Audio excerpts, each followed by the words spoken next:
Chaz to start the show. Make sure you smash the like button. Pelicans lose 115-88. I think Ross and 5 will be joining here shortly. Yeah, Zion didn't play. Brandon Boston is really good. Yeah, let's just go. First took away. Gas with this. Get your money's worth now. Hey, brother, Scott Vicknair Injury Law Firm. If you've been injured in any kind of accident, car, truck, 18-wheeler, or hurt offshore, Scott Vicknair handles it all. Give him a call at 504-500-1111 for a free consultation. Yes, a free consultation. Always fight for the win. So yeah, I wrote no notes tonight, Chaz. I was gonna let the fans. I want. We're obviously gonna have some talking points, but people in the comment, if y'all want to talk about certain things, let me know. And we'll just kind of make this an open forum kind of night because there's not really much. No, there is a lot to talk about. But a lot to talk about kind of off the court more than on the court. So, first on the court though, Chaz, Brandon Boston has been I actually enjoy watching him play basketball. The way he plays, with the energy, and he's only been around this team for a couple of weeks, but he can play, man. Once again, tonight he plays 38 minutes. 26 points. Wow. 1 point away from his career high. 26 points. Goes 10 of 17 from the field, 2 of 4 from deep. I think for the last 3 games, he's played over 35 plus minutes. Okay. I mean, he's shown up every single night. He has shown up every single night. And I think I don't know when you can do this, but like moving forward, he's got to be 1, a rotational player, and 2, you got to look in the future and locking this guy down because he can play. Yeah, I think you absolutely have to do that. A guy who sees in his opportunity. One of his greatest benefits coming to this team is that he already knew how to play basketball, so he didn't necessarily have to count on the team to like develop him and teach him new things. And when he got the opportunity, he's taking full advantage of it. Tonight he was engaged from the onset, made big shot after big shot. Seems to just really have good chemistry with anyone he's on the floor with. That's the testament of a really good player. This shout out to him, man. Seizing the moment. There's always those guys that Dale Dempsey's really good at that, finding those quote unquote scrap heap guys who but this, like, you look at even Lonnie Walker, like these guys are out there, like these quote unquote fringe NBA players, and they're coming and they're contributing and giving you real good minutes. He's probably who's active right now. He's probably the best active guard on the roster right now. No, that's an interesting point because Chaz, Trey's going to come back here pretty soon. DeJounte will be back maybe mid-December. But I'm just looking back at like, okay, once the Pelicans start getting healthy again, if that ever is the case, he's got to play. You're going to have to figure out minutes for him. So like, Jordan Hawkins is obviously out for the next week or two with he's got a lower back issue. Jose though, like Jose's been playing well. I mean, and shout out to Jose, Chad. Like Jose's playing through injuries too. Jose's battling ankle injury, hamstring injury. Guy gets hurt every single night, but he shows up every single night too. I mean, like, I don't think you can punish Jose for Brandon Boston either. So like, I just think you're gonna have once again. CJ McCollum's going to come back. Herb Jones is going to come back. And I'm not saying Brandon Boston needs to log 35 plus minutes a night, but he's going to have to get some type of playing time. Yeah, absolutely. I think, the thing that's different with Brandon Boston versus some of the other guys is that we don't have bad tape on Brandon Boston yet. Whereas with other guys, we have a lot of bad tape on them. So that kind of makes it, to me, that makes the picture a bit more clear. Again, it comes from a quality organization, 2 probably Hall of Fame. I don't know if Paul George is quite a Hall of Famer, but 2 Kawhi is, so 2 Hall of Fame-esque players, really good coach in Ty Lue. So the guy is, again, he's coming from good stock, good college, good high school. Yep. He's doing his thing, and I'm happy that someone is stepping up and seizing this opportunity. Because regardless, look, you on the floor, you got to do your job, man. So even with Jose, it's those guys who their NBA future isn't necessarily secure, so they're leaving it all on the court. So shout out to them. Yeah, no, that's a really good point. I mean, shout out to Jose and Brandon Boston. Like those two guys, obviously are bringing you a lot of value here right now, playing through injury, giving you minutes just to get through games at this point. I mean, Noel plays 13. Antonio Reeves logged 18 minutes tonight. Trey Jemison, 13 minutes. Shout out to Lito. Like, like Lito's here. Shout out to you, Lito. I'm sorry. My bad. Oh, my bad. I didn't mean, shout out to you, Lito. Hope you're feeling well. Yeah, man. I don't know, Chaz. Like, let's just talk about Zion now. I mean, the game was the game. He scored 88 points. He got outscored in the paint 74-30. Outscored in the paint 74-30. So, we'll figure it out though, right? So, that's terrible. Zion doesn't play again. Mm-hmm. It's becoming concerning. I don't know necessarily what's wrong. I thought we didn't really talk about it enough, but so Zion in the second quarter, against the Cavaliers a couple nights ago, just goes out of the game, says he felt something in his hamstring or quad or whatever it was. So after the game, he says he felt something, but then got checked out, said he was fine, go back in the game. Okay. Fast forward the next day, don't really hear anything. Today, questionable, and then is downgraded to out.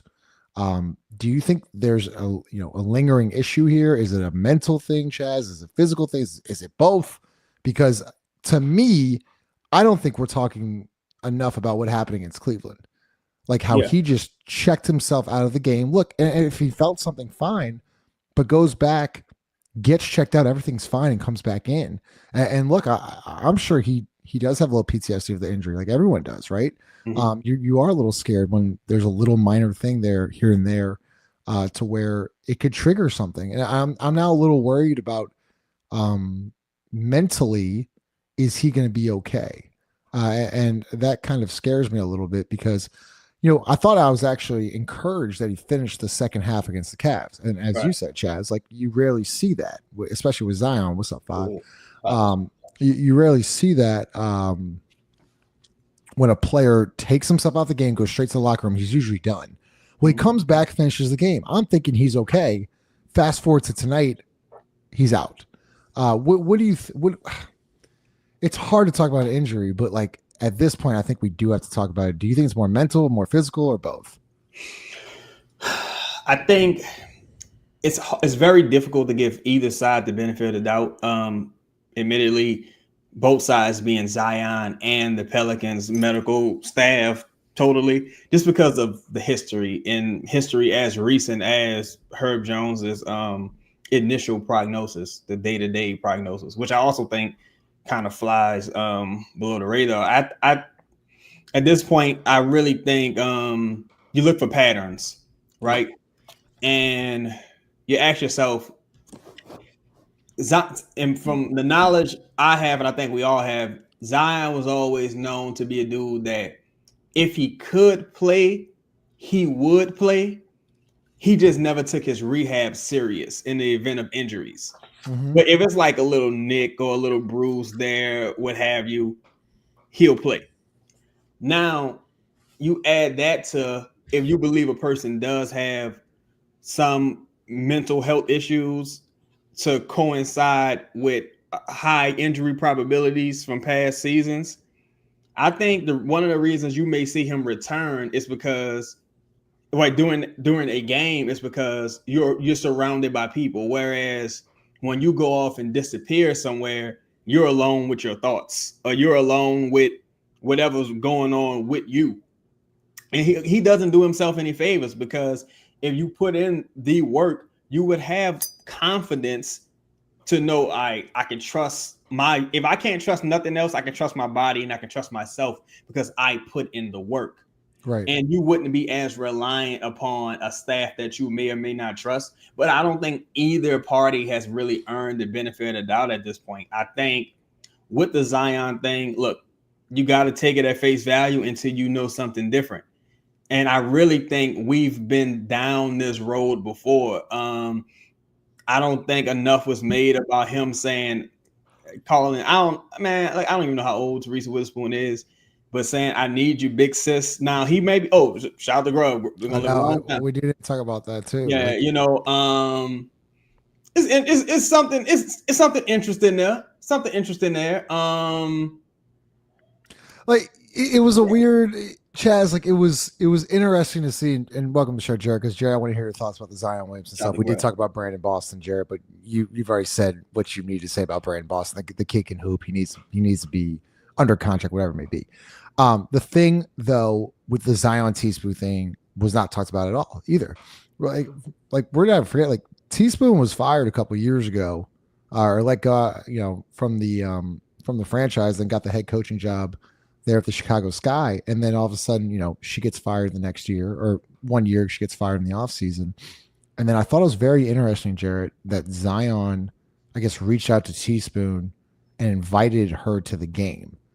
Do you think there's more there? Like, did you think like maybe the front office? Like, I just think like I can't imagine the front office loved that. Like, I can't imagine, like, I don't know. I just thought that was interesting. Yeah, I think that just lets you know he doesn't have anybody in the building, right, that he can trust. And even to Chaz's point earlier about he didn't put in any work. I mean, I'm a fan of Zion. Well, what up, Lito? I'm a fan of Zion, but to the point, like, you didn't put enough work that you could even trust yourself. And I think that's the most disappointing part. If anybody has like battled through mental issues, it gets to the point where even for myself, like it got to the point where I had to acknowledge the fact that I didn't put in work to trust myself. And that's the most disheartening part, because you don't have anybody to lean on. And I think when Griff and company decided to let go of Teaspoon, it was almost like to Zion, like you got to start depending on yourself. And he's not gotten to the point where he knows how to depend on himself. Jared, you actually bring up a good point. If you don't know about Jared, he tore his Achilles a couple of years ago. Could you kind of work me through that process of when you started getting back, right? Like when you started getting a little bit healthier, was there a little mental block there? Man, hell yeah. I still go through it today. I mean, it's difficult, right? Like you're never going to be your full self, or at least you don't believe so, until you start like putting in some kind of work and it's a daily thing. It's not like when I feel good kind of thing. Right. No, it's like when you don't feel good, that's probably like the worst you feel. And you kind of got to build through that. And it's for somebody like Zion, it's probably like he's been always athletically gifted. So this has never been a thing where like he's always been superhuman. People have put him on a pedestal, for good reason at times. But also when you get put on a pedestal, it's a steep fall down when you don't have any foundation for yourself. When you don't have a really good foundation for yourself, you hit the ground pretty hard. Yeah. I also think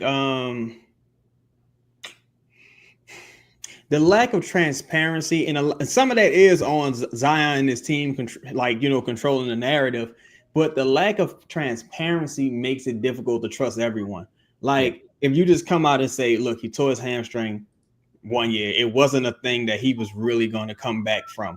He probably could have, like, down the line, but he tore it. It was a tear. Are you talking about the injury against the Lakers? No, I'm talking about against the 76ers. Oh, the Sixers. Yeah, it was bad. Came out it was and bad. lied, and that's why people, you can't presume other people's intelligence. So when people run with he said he didn't feel like himself thing. Listen to David Griffin.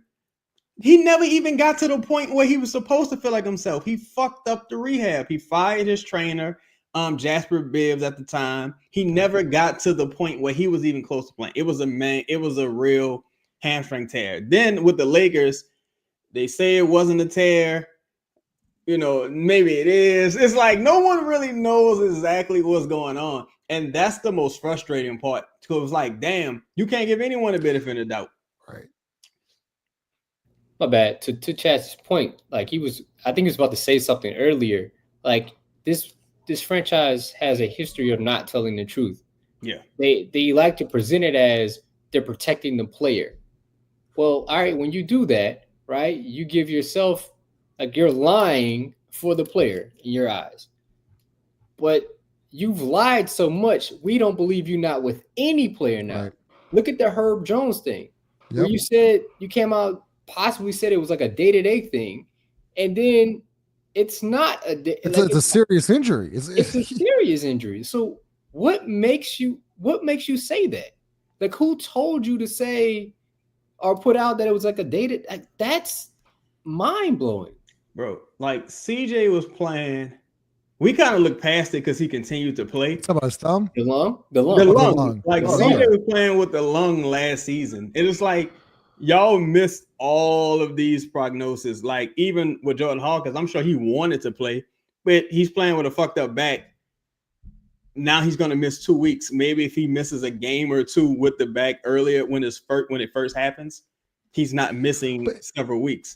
It all goes back to like we were making a running joke of it, but like we'll be reevaluating in 2 weeks, and and then there wouldn't be an update until someone like some fan would be like, "Hey, like where's the update at?" Like it's So when you lie so much, when you say reevaluate in 2 weeks, when there's actually a time where you need to reevaluate in 2 weeks, we don't believe you. Right.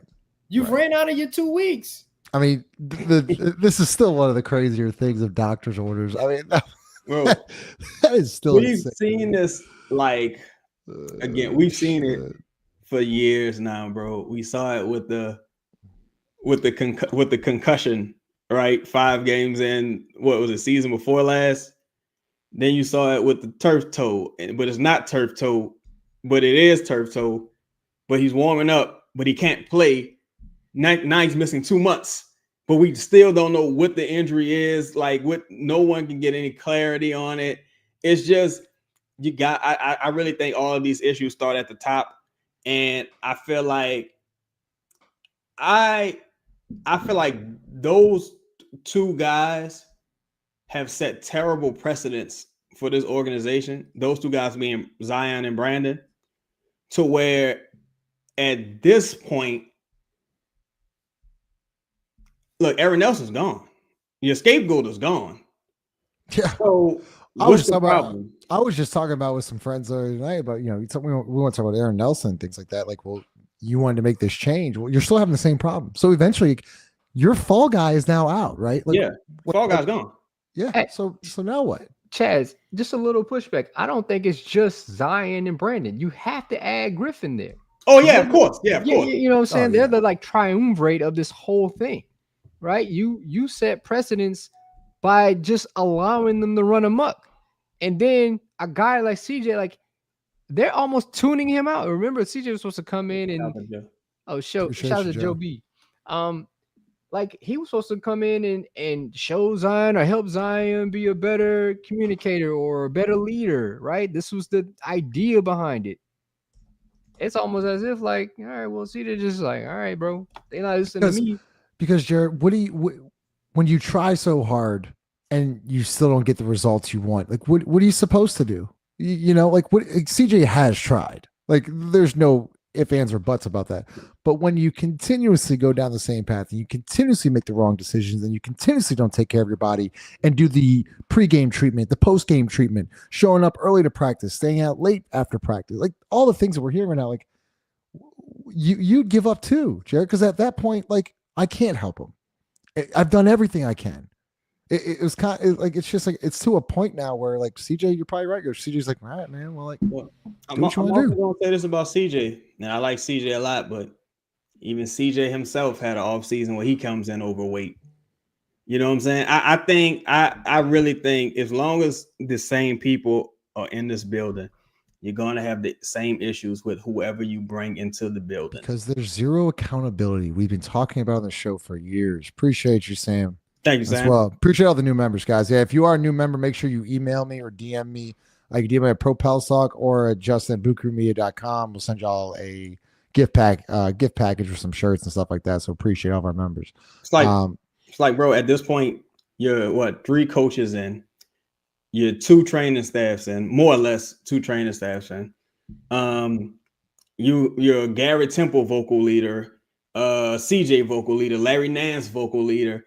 At some point, JJ Redick vocal leader. Yeah, JJ Redick vocal leader. And shit, that's when you had the most success, actually. So, hey, if you think about it, right? But Eric Bledsoe, vocal leader, Steven Adams, vocal leader. It gets to the point where it's like, bro, it's the man at the top. It's the guy pulling all the strings. It's him. And everything, like a poisonous tree can't bear good fruit. So everything starts with him. I think you got to remove him from the equation. And look, again, I could talk about how bad Willie Green is. Willie Green ain't supposed to be here. Like, you know what's gonna kill me though?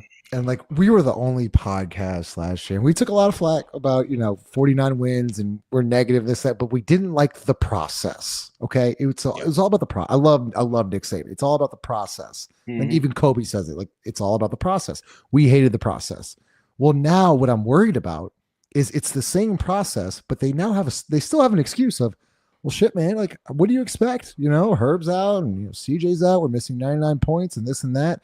It's not that. It's not that. Like freak injuries of DeJounte Murray and the CJ McCollum thing and the Herb Jones thing. It sucks. Yeah. You still have a major problem with Zion Williamson and his injury history. And then tonight, like we're not talking about it, but Brandon Ingram had how many field goal attempts tonight? Brandon Ingram had 12 field goal attempts tonight. He had 7 going into the fourth quarter. And look, like shout out to Brandon for he's played every single game. He's played back-to-backs, like so on and so forth. But you still got to be a guy. You got to be a dude. And like, I already know what's going to happen. Excuses like, well, he's getting double teamed. Like, you don't think Luka gets double teamed? You don't think Jokic gets double teamed? You don't think all these guys, all these superstars get double teamed every single night? Of course they get double teamed. It's just the fact of like Brandon Boston's playing downhill and Jose Alvarado's playing downhill. I felt like Brandon Ingram just once again kind of tonight just taking 12 shots. Did he get to the free throw line? Got to the free throw line twice. Shot 4 threes. 11 points. Like 12 shots and 11 points. Zion doesn't play, and Brandon, when he's out there, is kind of half-assing it a little bit. How many games are we in the season? About 10, right? 10. Yeah. 10. If I'm being objective and totally honest, I think Brandon has had about 3 good games this season.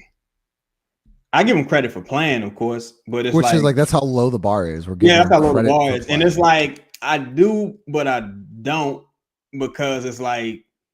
You're trying to get a contract, for one, and also you the pioneer of the questionable injuries and missing mad games thing. You started this gangster shit.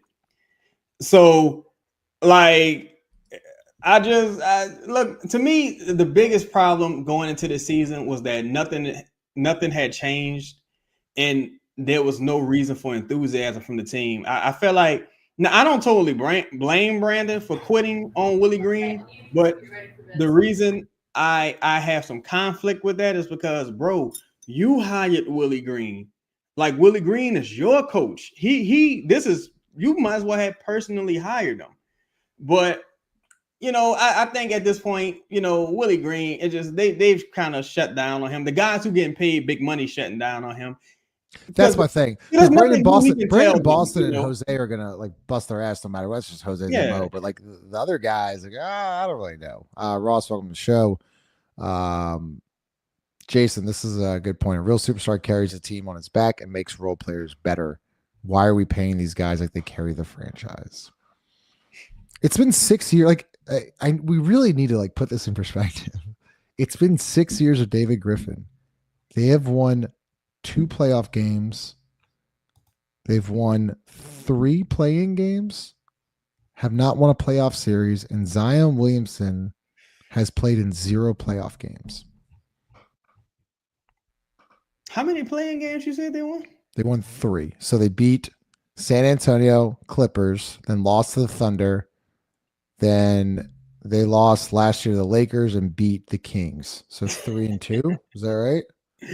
Is my math? This is the math. Yeah, no, that's right. I'm just like I forgot we set all. So then they went to Phoenix, lost 4-2 to Phoenix.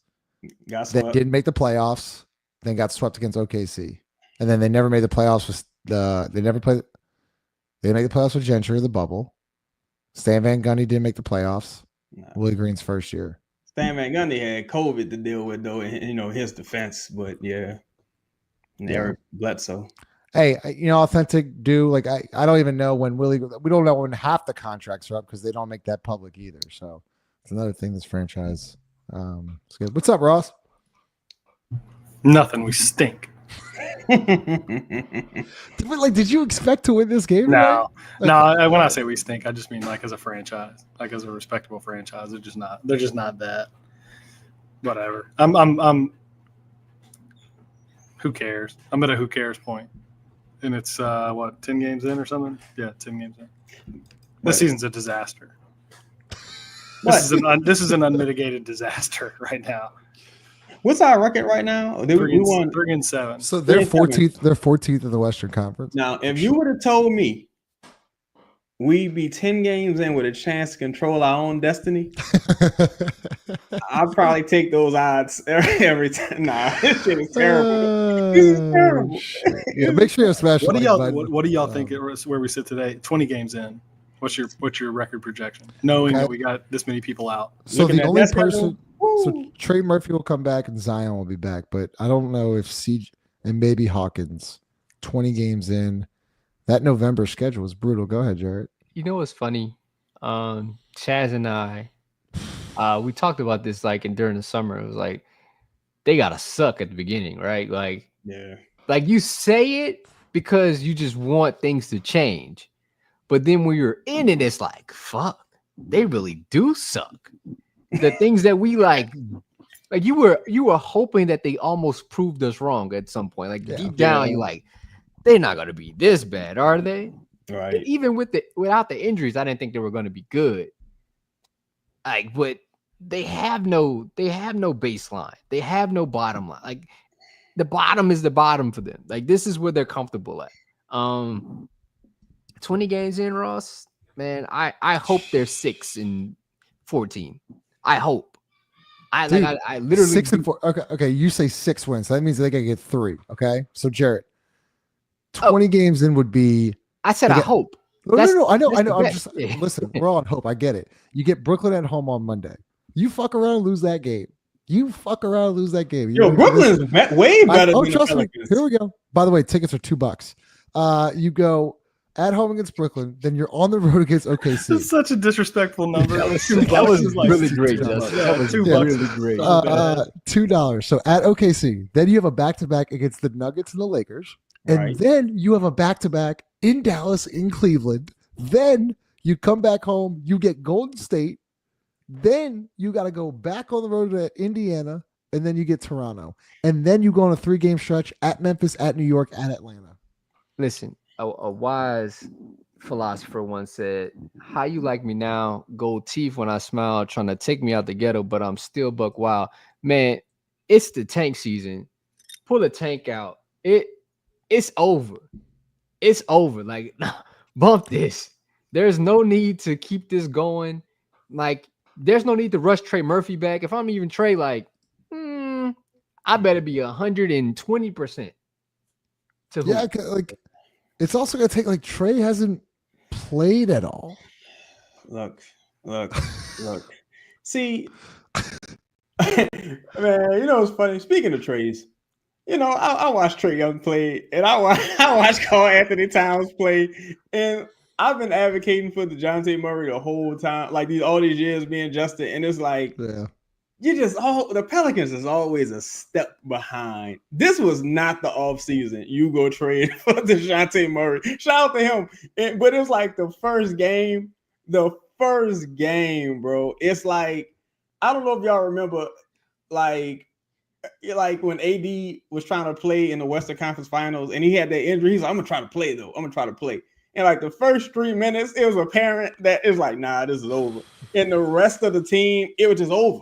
Yeah. The rest of the team just was deflated. And I honestly think that's what happened too, because these dudes don't look like they could win. DeJounte was Zion partner. He's not with the team because he got way more important things going on. He's Brandon's friend. Then CJ goes down. Then Herb goes down. And Herb, everyone's friend. CJ and Zion got a relationship. It's just everybody it's everything that could go wrong went wrong. But everything that went right, everything that could go right has gone right. So Jared, you say 6. After seeing that schedule, I think max is a 6. That's what I'm saying. It's a hope for 6. It's not. Well, it's a hope because you gotta. Who knows with the Zion thing? I really don't know. Someone asked in the comments, when's Zion coming back? I can't tell you. I have no clue. When's the next game? Next game's Monday, so you have 2 days off. Oh, he coming. He'll play Monday. I wouldn't be surprised if brother pulled the James Harden. Mm. That's just my thought process. I wouldn't be surprised. I think 6 wins. I think you're 6-14. Or if he's trying to get a couple people fired. Hey, I said that. I said that. Maybe 6 to 8 months ago. You're not a real superstar unless you get a coach fired. Those other 2 coaches, those bodies wasn't on Zion. Those weren't Zion bodies. Yeah. This one might be a headshot. Hey, why not? I mean, what you got to lose? Like, fuck. What you got to lose? Ross, what you got? 20 games in.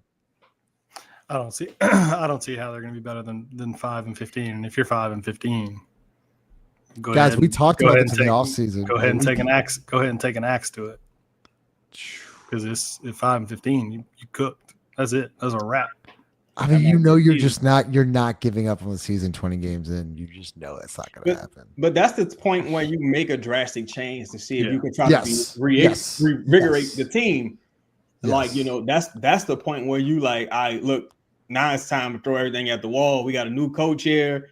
And, man, Cleveland made the right decision. Because Kenny Atkinson is balling out there. But the funny part is Atkinson was really good in Brooklyn too. He's a good coach. He was, and he's, But it's funny. It's funny how he's like also like he learned from Steve Kerr and the Golden State Warriors and how he's implement that in Cleveland. And Willie has not. Yeah, Willie was sleeping in class like Zion was sleeping in the film room. And on the bench. Yeah. I didn't think, No. Go ahead. I literally have no notes. We're just talking at this point. There's no point talking about the game. We talked about Brandon Boston. He's awesome. Like Jose, great. It was a really gutsy performance from Jose. Other than that, Trey Jemison got a lot of minutes. Ross, this is a question for you. You famously say Jose is a run-of-the-mill guy. I gotta give you some pushback. I get it, right? This team's not good, so anybody that plays well people will amplify bigger than he. But we've seen this guy at 5'11", 5'10", 6 foot win you a basketball game with a fully healthy roster. We've seen it. Like I think he's just more than that. That's all I'm saying. Is he more than just a run of the mill guy? You're asking me, Mike, is he still just no? Yeah, is he still just that? No, he's just run of the mill guy. Oh. It depends on what do you consider to be a run of the mill? Like, I'm not saying he doesn't belong in the NBA. Okay. Yeah. I'm just not saying like there were times where people were advocating for him to be a starter over CJ. Like that was last year that people were doing that. And like people calling him untradeable, a foundational piece. Like that to me is crazy. Okay. Crazy. I'm not saying that he's not an NBA player. I just think Pelicans fans make him to be something that he's not, and I think it's unfair to him, and it's unfair to everybody else. Like because he's Chaz says it all the time. Like he's good in his role, but he's a role player. Like and unfortunately he's being forced to be cast in something else. And he played good tonight, and I think he scored 25 or 20 something last game too. It's not that he can't play well. Yeah, it's that the Pelicans require him to do far more than he should. He should play 8 to 10 minutes max in certain situations, high energy. He can affect games in that role. But like he's not a starter in the NBA. He just isn't. I mean, and if we want to argue about that, we can. But like, no. A lot of people compare. And look, Jose, I agree with you. Jose's an NBA player. A lot of people are like, his comparisons to TJ McConnell, and I'm like, It's not. No, it's not even close. It's not. Like he's not that close. Like TJ McConnell is like a really, really good basketball player. If we're thinking like say like compared to football, he's more almost like a nickel corner, right? Situational, can be really effective in a really good defense, right? Like can make a play, can change a game. We've seen Alontae Taylor in the slot when the team was healthy be super effective. CJ Gardner-Johnson. We can go through a bunch of nickel corners. That's kind of the objective I get for Jose. Like situationally can be super impactful in change a game. Yeah. But when it's like, at some point the opportunities or the matchup doesn't dictate for Jose to be effective, it can look pretty glaring. at times. Yeah, I consider him the other shot. Like, if you want to give a football reference, for me, he's like Rex Burkhead. Like a change of pace. He should get like one carry, and they're going to throw it to him 5 times, and he's going to like break a tackle out of the backfield and make like an important third down that he probably shouldn't get. But he's your third back, and he's really only in there as a change of pace, third down, catch a couple passes. Like, that's what he is. And I think sometimes we get carried, like, no, not as much we, but like a Pelicans fan can get really carried away because they like what Jose Alvarado brings. But he does it, but it's not required. Like, I go back, like, the better way to think about it. I mean, we're 3-7. Yeah. Or take last year, we won 49 games. If you replace Jose with I don't know who, like just a random backup with Ish Smith. How many? That's the games? only name I could think Like of. 47 or something, like 48. I mean, it's just not like I'll he's be not. honest. I think he was more important than we say, to be honest. I think he probably won 3 to 5 games last year for the Pelicans. If it weren't for his energy and Off the Najee's bad energy starts, like, coming off the energy, they were a ton of bad starts. The starting unit they were in the negative all year. And if it wasn't for them two, you don't win 49. Which is crazy is that should not have been Najee and Jose's responsibility in the first place. And that's the process. Exactly. That's the process. He That's reminds what we me talk of, about. He reminds me of Brandon in some ways, where it's like, if you play a very specific role for me, I feel like we'll be a good team. But you'll over achieve in a role that if you're playing that role, something's wrong. Like, Exactly. Like if you playing that role, then something Team isn't going to. Yeah, the team. Something was went terribly wrong. Yeah. That's like Marquez Callaway, right? And Marquez Callaway got 10 catches. Oh, y'all remember when everybody got hurt in what was that? Was it the Monday Night Football game? No. This was in beast mode in the playoffs. It was all our running backs got hurt, and our fullback was the only active tailback on the roster, and we were like running plays with him as the running back. And it's like, yeah, if you look at the stat line, it's like, yeah, he had about 4 carries, and he got a touchdown. Like, he did his thing. But it's like, if Jose had to make 7 to 8 threes for this game to be competitive, something went wrong. Like that should be like the extra on time. You should have beat that team by 40 points if Jose had made 7, 8 threes. But I definitely would feel like Jose contributes to winning. I just think he's situational, of course, but he's living up to what he needs to do, and that's all you can ask for. Yeah, and like all you can ask for is like the guy, he's hurt. Like, Jose's fucking hurt. He's playing through it right now, man. Like, you saw at the end of the game, like, I think AD was even saying he was grabbing his hamstring. He looked to be okay, but still, like, that guy does show up every single night. He's important to this team. But at the end of the day, him. I respect the hell out of him. But at the end of the day, like, we're playing JRE major minutes to, like, Trey Jemison's getting run 10 games into the year. Look, if I were to tell you Trey Jemison got run in the first 10 games, y'all would be like, something went wrong. No. I would actually believe that because you didn't shore up your center position. So I would assume that Trey Jemison would have gotten minutes because you were going to figure it out. Well, I got it, Jared. This was acceptable to say. No one really brought it up, but I'm looking for the video. Damn it, of course I don't have the video now. Where's the video? Ah, shit. But yeah, I mean, look, man, this roster wasn't very deep, like, going into the season. Even with the Brandon Boston thing, it's like, yeah, but he was on the roster as you were after Trey got hurt and you were already in the season. The roster you like put together in the off season, it was just, it wasn't very good. I actually think that played a part into some of how the team's performing right now, or the lack of enthusiasm coming into the season, because you really didn't give them a real reason to be excited about anything. Now, they're players. $30 million should be enough excitement for them. But it's just like, I'm talking about organizationally, there was nothing nothing promising about this team coming into this season, and they look like I felt like they quit on. I don't know what game. Maybe it was Game 5 with Willie Green. I feel like they quit on Willie Green in like Game 5, Game Chaz, 6. let me ask maybe a different question, because there's part of me thinks like injuries do happen. Yeah, of course. And a lot of this is bad luck. What happy birthday, little 5, man. What's up?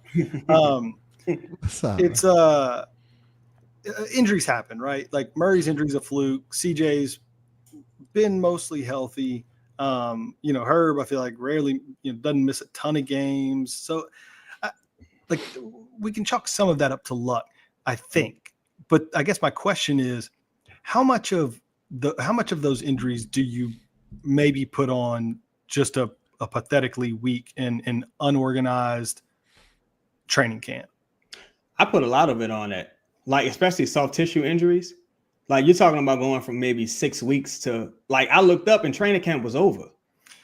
Like, and it doesn't seem like we pushed our players very hard either. Not at all. And so it's already like the NBA is doing you a disservice.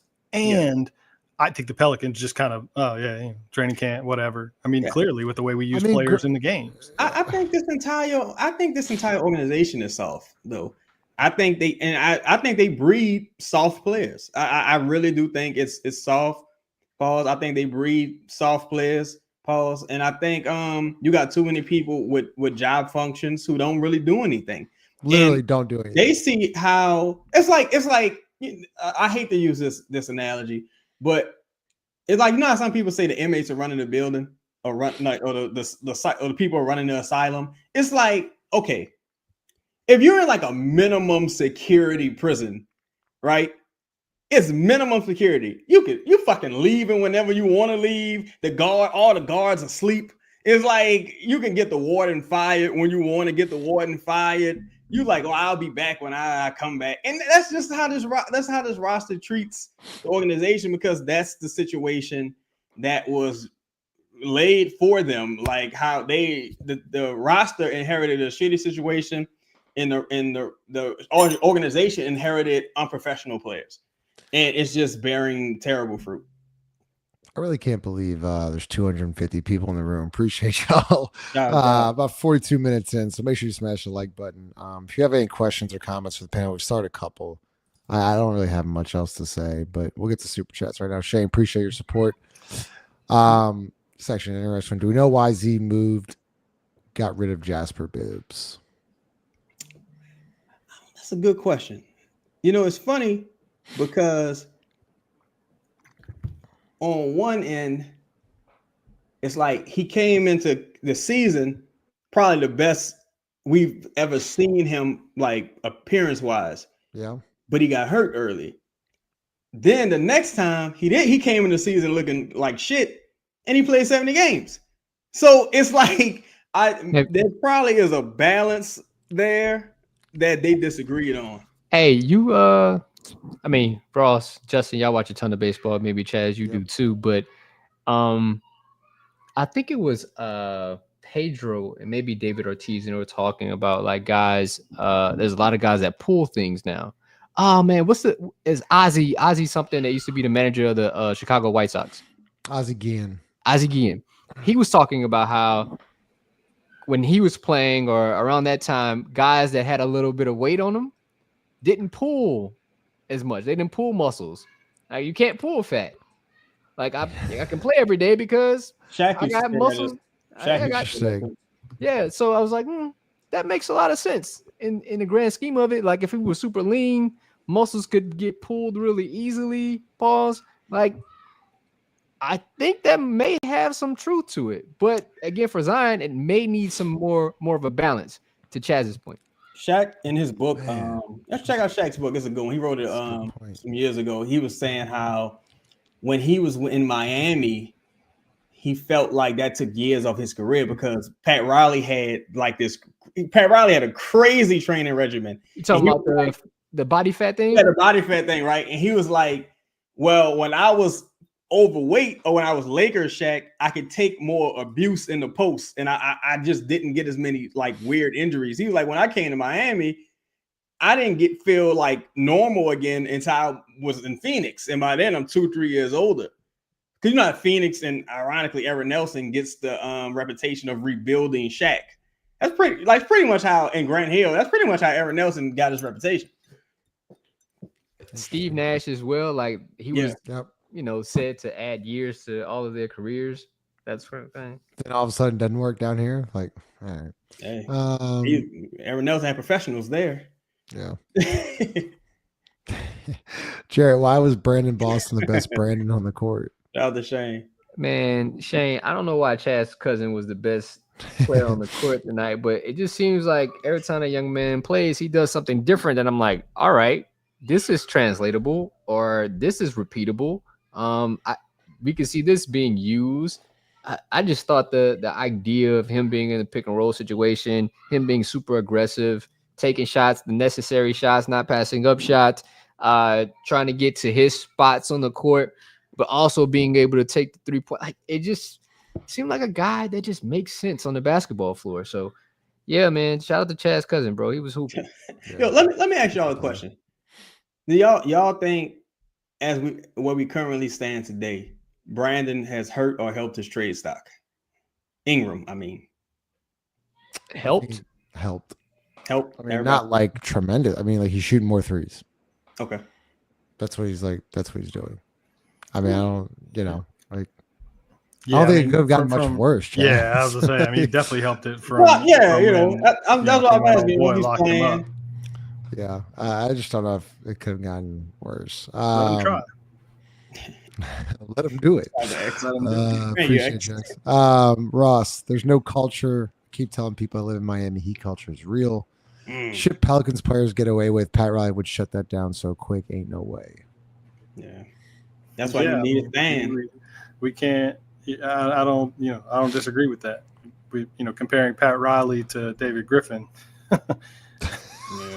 That laugh was so disrespectful.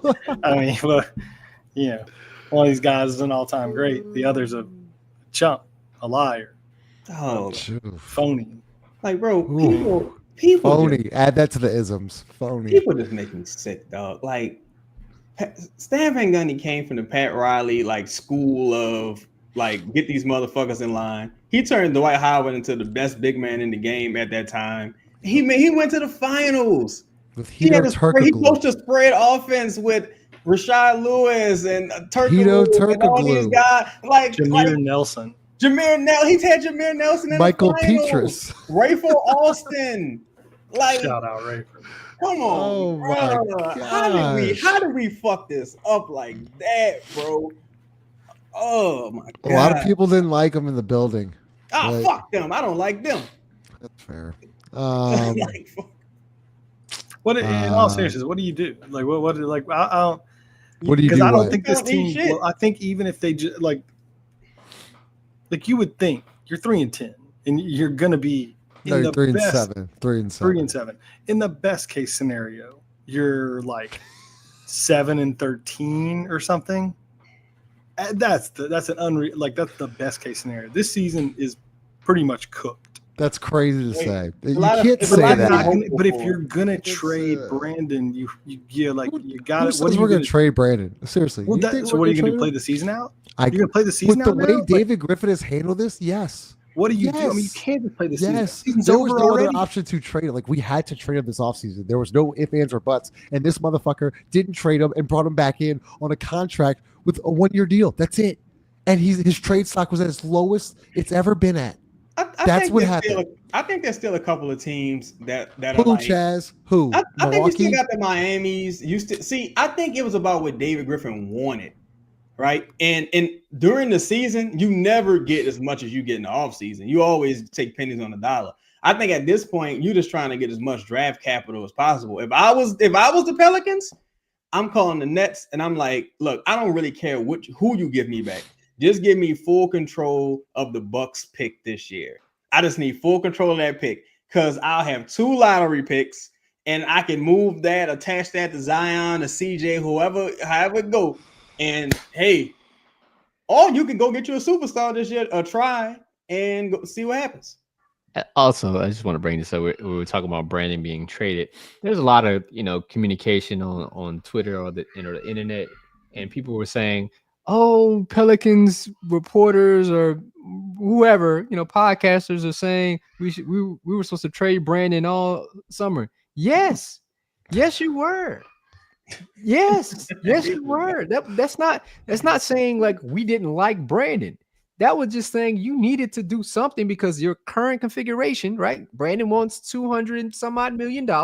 You can't afford to pay him. You need to move him now so you don't be in this situation now where you're And getting now we whacked. are. So what makes you think that we're going to trade him at the deadline? Like, I'm dead ass serious. Because you really can't. You literally can't Chaz, afford. You literally couldn't come into the season with him, but we came into the season. No. I mean, now you either let him walk, which is not the worst idea, but because you only got two, extending them isn't really option because you can't. And like even now, you realistically you wouldn't give him the contract if he said I'll play for the same amount of money that he's playing for now. You wouldn't. He's overpaid now. Like Zion is overpaid now.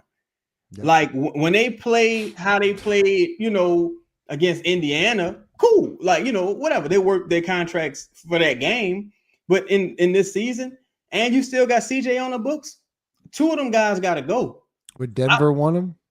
Denver doesn't have many mechanisms to get him. Now, I would take a flyer on Michael Porter Jr., but you got to find a third team for him, most likely, to take Michael Porter Jr. I think the best bet is try to call them Nets, man.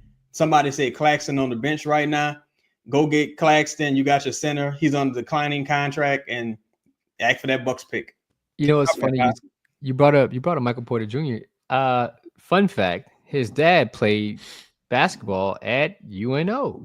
I think he would welcome playing basketball in New Orleans.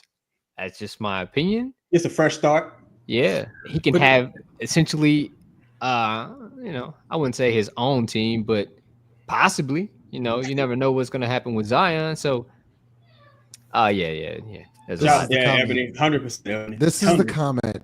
This is what's not talked about. We talk about Pelicans. Of course, Tyler. What do the Pelicans Saints? They have one thing in common. They sell organs on the black market. It is Oshner. It's Oshner, Delvin Bro, Michael Thomas. Who's the other one, Chaz? Who's the other dude that complained about it? That pretty much lost their careers. You can say they was kind of tripping on what's my man, dog? Damn. I forget the third one. There was a third They were tripping on Landry last year too, Jarvis. They were tripping on Jarvis. I'm telling you, like behind the scenes. No one talks about this. But like those are the big injuries. But it's the guys even like Marshawn Lattimore. Bro, always hurt. I go back to what Darren Rizzi said in his presser a couple days ago. He's like, we're changing up the way we warm up because we have so many soft tissue issues. And he's like, everyone has a ramp up period now. I'm like, what? I'm like, wait a second, we're just changing this now? Like, also, why is it the head coach in charge? Like, why is the head coach bringing that up? Yeah. That's why I feel like Keenan Lewis. This is my point. Like, there's too many, like, you're sharing too many responsibilities. Like, they need more. I think that the Saints historically have been cheap when it comes to their professional staff and their medical staffs. So, I think that's why she needs to sell the Pelicans to a person like Todd Graves, and then they have separate entities, and you can just pour all your money into the things that's needed for the Saints. Didn't Quincy Pondexter to sue the Pelicans at one point? I knew he was like he played with that bad knee that year in the playoffs. Omer Oshner got some kind of weird, but he had some kind of virus. I don't know what happened to him. Omer Oshner, he got like Ebola, so he got fucked up bad. He got some shit in Mexico drinking water. I think. I'm glad. Pretty sure he almost died. Like he got like Montezuma's Revenge or whatever that shit's called, didn't he? Chad, crazy. You're correct. It's been like 8 years of weird injuries with the team. Eric Gordon, Drew Holiday. They traded for Drew Holiday. Drew Holiday hasn't been hurt since he left the Pelicans. No, but here's the crazy part. They traded for him with a broken fibula. How did he pass the physical? I didn't even think about that. Like, come on. Like, these dudes is crazy. What were you gonna say, Jared? Quincy Pondexter did sue the Pelicans. He nearly like died. Oh What? my God. Yeah, like What he got, staff or something? hello. What? Quincy Pondexter basketball nearly turned deadly. That's the lead. Oh my You might God. be saying something. I'm just trying to find the story. His knee problems have been public. Health issue were grimmer. Life-threatening infection. He thought he was going to die. Oh God, bro. Life-threatening infection. Dude, Yeah. I'm telling you, the play, and it's no what's wild about that. I remember the story being that Quincy was skipping MRIs because he wanted to play during the playoffs. But the crazy part is, every one of these players have been culpable to a degree in hiding their injury information. From Drew to Quincy to Eric Gordon to Zion, everybody is culpable in some way. It's like, it's just a weird, fucked up system down here. Like, you got to get the whole Big Easy mentality out of this organization. You got to run it like a real facility. Like, this is bullshit. It's bullshit. It's a disaster. Hold on. This is a quote from Quincy Pondexter. Oh shit. When I was in the hospital, I would look on Twitter and see all the nasty comments saying he's stealing money, he's at home chilling, and all that shit. Nah, I'm fighting for my life. Sean Payton was telling Delvin, bro, nothing's wrong with him. When is he going to be ready? Like he was ready to put him down like a horse. Like, I'm telling you, dog, that building on Airline, that shit is like Alcatraz. We need who do them 60-minute? Was it Lee Zurich?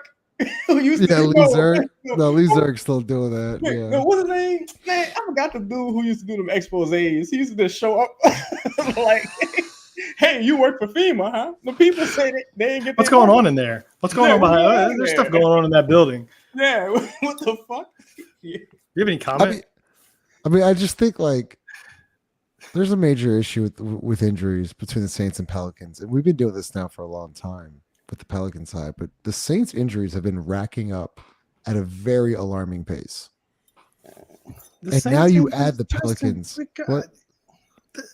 They both. We got the whole team is hurt. Like literally, our whole team is hurt. If you ask, like, just an average, like my dad watches a decent amount of games. He knows we do the show. He's like, I'm looking at our roster. I'm looking at the people who played today, and I think if I called my pops right now and read these names and said, "How many of these cats have you heard of?" he could say 2. He's probably, I mean, obviously Ingram, and he knows of Jose. That's it. He would never even heard. He's not even heard these other names. They don't exist to him as human beings. He has no clue. And he was like a decent amount of NBA, like a solid amount. Right. And he has no clue who Daniel Tice is. He has no clue who Jeremiah Robinson Earl is. He has no clue who Javonte Green. He doesn't know these people. These are not. These are anybody's. Like, these are just like these are Frank from UNO. Like, to bring Frank. Like, that's who these guys are. These are just Frank from UNO. You know what's crazy? I watched Jeremiah Robinson Earl attempt under the basket reverse layup. Chaz. I'm so glad you brought this up. And it was like, he got pinned, right? It was they called it goaltending, but no, not that one. Not that one. Oh, I thought it was that one.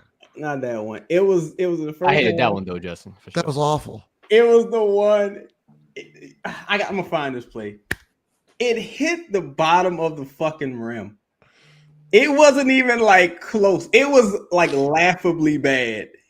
And it was just like, yeah, that's the one that hit. Yeah, it hit the bottom of the fucking rim. And I said to myself, myself said, I said, it just ain't no way. Like this is terrible. He's awful. Like these are guys, like, we're playing people that every now and again something funny will happen, and you'll, like, somebody will be losing by 40. You know what? A similar. This is like we're starting guys that are like you remember whatever that was last year, like 2 years ago when Giannis's brother, like when the Bucks were real good and they might be winning the game by like 40, and Giannis's brother would come in and it was like, damn, like he don't belong, you know, like, like fouling people and like you know, taking free throws that are only hitting back, like shit, like just shit that don't even make sense on an NBA court. We're starting those people. Like we're starting some of those type of guys that are like they might belong in the NBA, maybe, but like we're so far buried at the end of the bench that they really never play. Oh, JRE got 32 minutes tonight and 27 minutes the other night. JRE isn't good. That's great. It's like Dante Cunningham. Like he isn't like nowhere near that level of player. Like he's nowhere near it. Like he's not. Javonte Green got 24 minutes tonight. You know, but see, Javonte, he's still a real NBA player. Yeah, he shouldn't get over. No, that's what I'm saying. Like I would never pencil him in for 24 minutes tonight. He probably should never get anything in the 20s, honestly. Like he got to be having a hell of a game. Yeah, and it's also like Javonte's a fine role player off the bench. Like he's okay in 14 minutes. Like if he's playing with other good, it's the combination of these guys are like some of these cats are fringe NBA players, and the role that they're being asked to play. Like it's not just that JRE is playing minutes; it's that he's starting, and we're like, hey. You know, we need. And then when he doesn't, we need you to get about 20 tonight. And then when he doesn't start, he is Zion's replacement. 6 minutes into the first quarter. Him and Willie Green got some kind of relationship, like friendship, because it ain't no fucking way. It ain't no motherfucking way, bro. Like that man shouldn't be on no active roster, dog. Like there's no way in hell. He don't rebound well. He don't Missy in 20 minutes. Missy in 20 minutes tonight had 1 rebound. Block. He was a minus 30. They're running him into a situation where he gonna hit the rookie wall, but they don't have a choice but to keep playing him. And if they keep playing him, they may fuck up his confidence and he may start to regress. Because that's what happens when you have to overplay rookies. So now you still have to go get a real center, even if it's for next year. You have to go do it. Like they better try to get Claxton, man. Yo, Chaz, I'll be honest with you, bro. I don't mind it. Like, if you're going to suck, just, you know, go out there, hit a wall, because you're going to hit it eventually, right? I'd rather it be now than later. Yeah. You kind of got to figure it out. But I agree with you, especially with a guy that I didn't think was ready to play NBA basketball. Right. I was so nervous because he's gotten so much better so quickly. If it's all confidence and not real skill, it's going to fall very, very fast. Yeah. Yeah. You know what I'm afraid of? I'm afraid that we find ourselves in that 5 and 15 hole or whatever it's going to be, because that's where it's going to be. And then players start slowly returning from injury. And instead of just being bad, you end up being like, this is what's going to happen. You end up just being like, you win 3 games. Bad, but not awful. Yeah. And you're going to end up with like the 8th pick or the like something like the same spot where we always are, because it's not really you're not going to be bad enough to compete with the teams that are really, really bad. Cause like Murray's going to come back and like, he's going to play the way he knows how to play. Like CJ's going to come back from injury and he's going to be a functional, good player. Like those guys in and of themselves are not bad basketball players. They're going to be good enough to win games, but you're going to be in such a big hole that they're not going to be able. It's not going to matter, and so you're going to end up as being this like 7 game below 500 team, which is literally hell.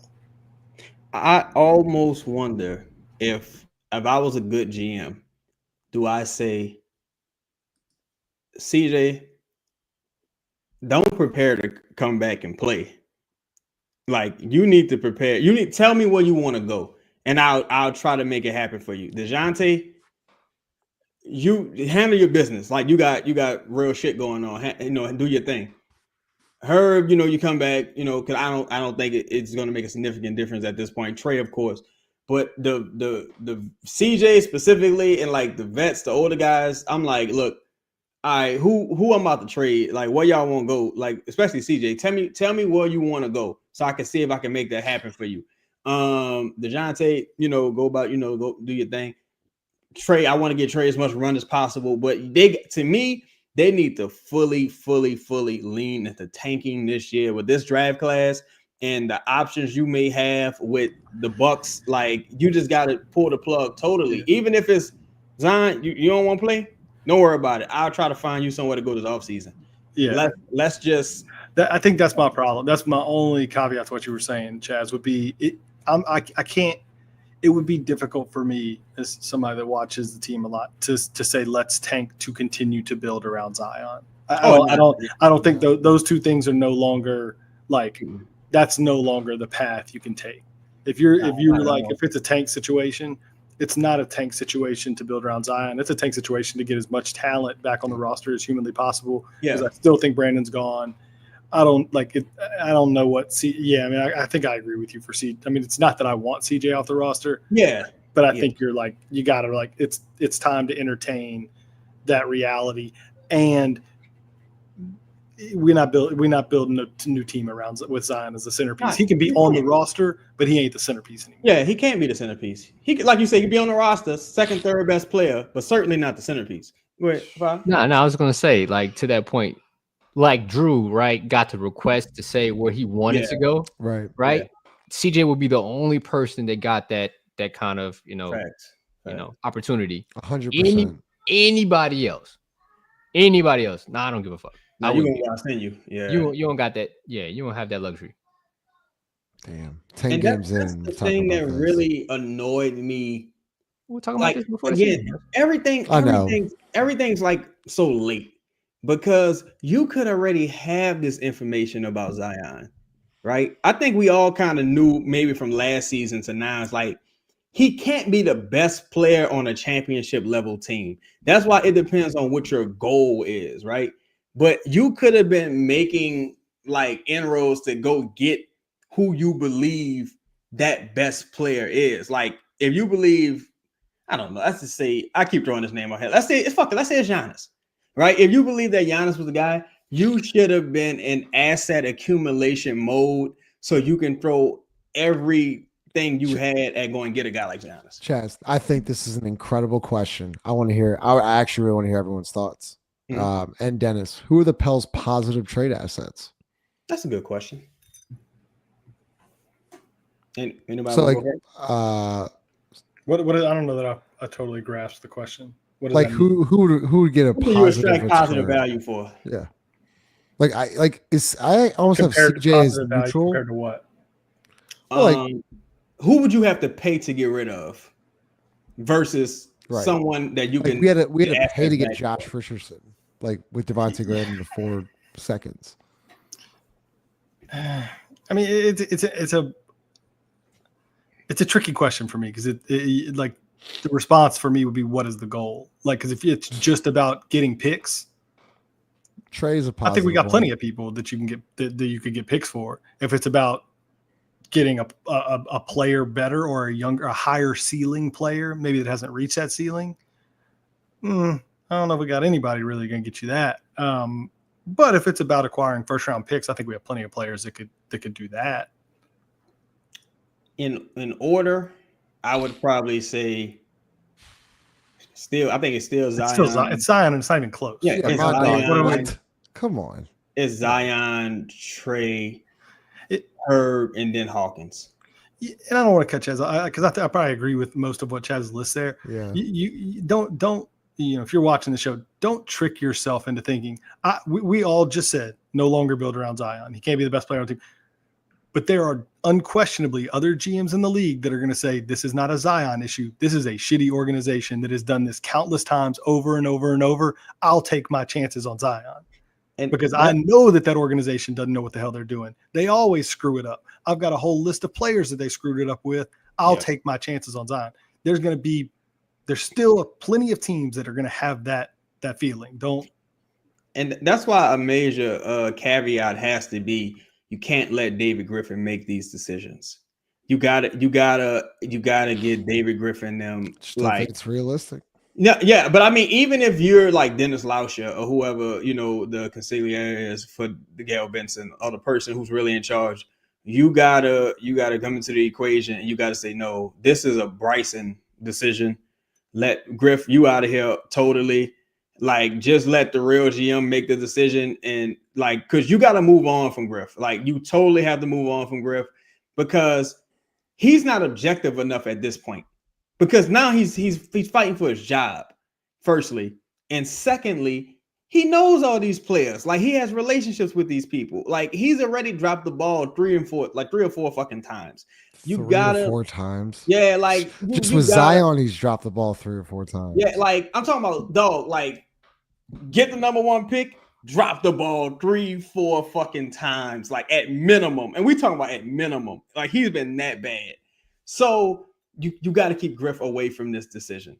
Like, this is one of them things where I want the NBA making the trade. Damn near. Like I want Adam Silver. Like, whoa, we're not doing that.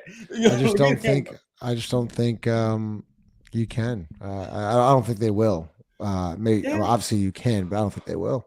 I really like people say like Griff's like attached, or like Jarrett. We talk about it, but people, and we've talked about it too, saying that Griff is attached to Willie because, once again, if you really think about it, if you fire Willie Green, say in the next couple months, that's still your 4th coach in 6 years. Yeah. At what point are you like, look in the mirror, like, maybe I'm the problem?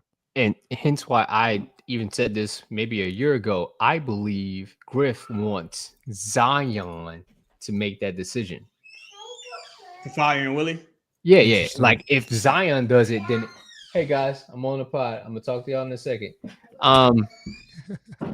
If Zion makes a decision, then Griff's like, well, my best player wanted a new coach. He's never done this, right? He's never said anything. This is outside of him. Yeah, that's what I think he's waiting for. Because if he just does it on his morals and his own doing, then that's more of a reflection on, yeah, you hired another bad one. You're the problem. Yeah. Man, damn, bro. Like, I just see, if the team was just fucking normal. Like, what it reminds me of? It reminds me when the Kings was going through all that shit. And look, my man De'Aaron Fox, he had an ankle. And it was like, yeah, I'm just taking some time off, get my ankle right. And it was like, we thought this was before we traded for CJ. So we thought we might be getting De'Aaron Fox. De'Aaron Fox out with an ankle, the rumors circulating, and the Pelicans going to trade for CJ. Okay, cool. But what the Kings do, they go get some bonus. And then next year they go get Mike Brown. And it was a culture shift. Now they struggling a little bit right now because they hit a kind of a bit of a ceiling because they don't have that real third player. And Murray's developing very slowly. But it's like you need a seismic shift. And even if Murray was supposed to be that guy, he got hurt the first fucking game. He got hurt the first doggone game. Like, unbelievable. Like, broke his hand first game. And Chaz, he shouldn't have even been playing in that game. If you really think about it, was at the end of the game, yeah. No, just in general, like for what he was going through, like with the whole family stuff. He shouldn't even like showed up. Like, he shouldn't even shown up. But shout out to him. He does show up. Shout out to him. He struggled a little bit, but did a really nice job. Routine. Yeah, did a really nice job. Playing the point guard, got team into sets, played with pace. I thought he did just fine, and fucking breaks his hand. 2 minutes left in the fourth quarter. He was almost like Ice Cube. Yeah. He almost messed around and got a triple-double. Yeah, and it wasn't even a good night. Like, Grubby, he would have averaged a triple-double this year, bro. He would have. It's just, damn, man. Sometimes it's just fucking so unlucky, too. Like DeMarcus Cousins, a guy that's not really necessarily known for, like, going all out or hustling. Like, we're up 10 seconds left. He misses the free throw, and what does he do? He hustles for a free throw, pops his Achilles. That was that. Against the bitch-ass Rockets. Yeah, it's just like, man. I'm telling you, dog. It's unbelievable. What Drew Holiday's injury situation and what like everything, dude. Man, don't get me started on Drew Holiday. But so I like Drew out there, but damn. But no, seriously, man, it's shocking what a new strong voice and sense of direction and leadership can do for a team and like an organization. Like, you know what I'm saying? And I mean, like, think about this. Josh Hart called the Pelicans, called David Griffin to say, hey, don't trade me. And I think we could build something special. Didn't build a motherfucking thing special, right? Didn't build jack shit. Got a coach fired, cursed you out every chance he get. Curse you out every chance he get now. Just go out of his way to shit on you. Right? And that's the dude who you was like catering to and placating to. Like this organization is a joke. It's a joke. It's a fucking joke. Hey, you Justin, this is a joke. Justin, get out of here. I got nothing else, guys. Hour 15, 245 people in the room. We appreciate y'all. So we're gonna go live, obviously, against Sunday night, and then they get the Brooklyn Nets on Monday. Smash that like button. Appreciate everybody pulled up. We will see. Y'all deserve better. Y'all deserve better. We'll see y'all later. Most of y'all.